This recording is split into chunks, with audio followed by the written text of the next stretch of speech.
The Low FODMAP diet here is a practical approach to managing gastrointestinal disorders. It's essential to understand which foods are high in FODMAPs and which are low, as these compounds are present in many common foods, like certain types of fruits, vegetables, dairy, and grains.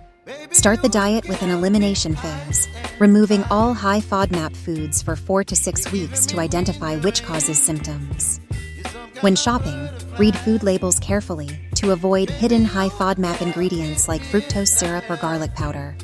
Planning meals in advance and preparing creative and tasty low FODMAP recipes is helpful.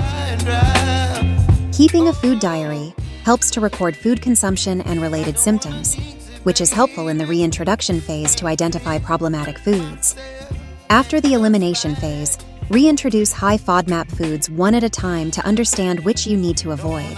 Consider working with a dietitian specialized in the low FODMAP diet for personalized advice and to ensure a balanced diet. Listen to your body and be patient, as everyone reacts differently to various foods. Look for low FODMAP alternatives to your favorite foods, like almond milk instead of cow's milk, or gluten-free bread for traditional bread. Finally, you're getting all essential nutrients. As a low FODMAP diet, you intake certain food groups, making finding alternative sources of fiber, vitamins, and minerals necessary. Remember that variety is essential even in a restrictive diet.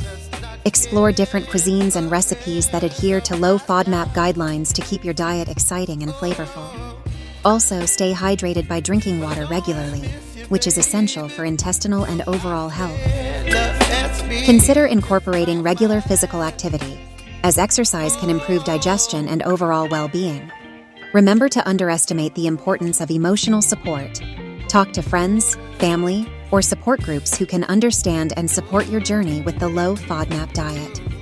Maintaining psychological balance is also crucial, as stress negatively affects gastrointestinal symptoms. Find relaxation techniques like meditation or yoga that can help manage stress. Experiment with herbs and spices to add flavor without adding FODMAPs. Garlic and onion are common triggers, but you can use herbs like basil, rosemary, and thyme to enrich your dishes.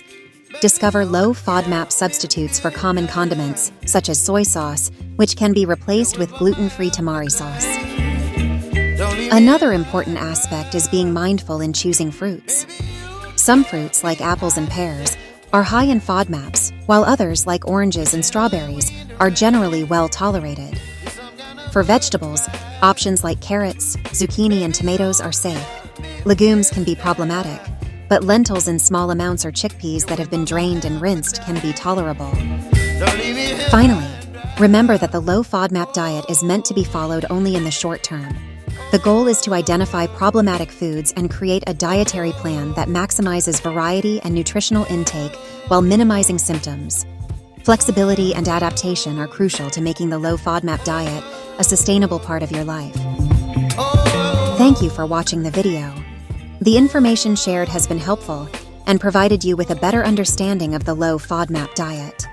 If you found this video interesting and helpful, please give it a like and consider subscribing to the channel so you don't miss out on upcoming content. See you in the following video.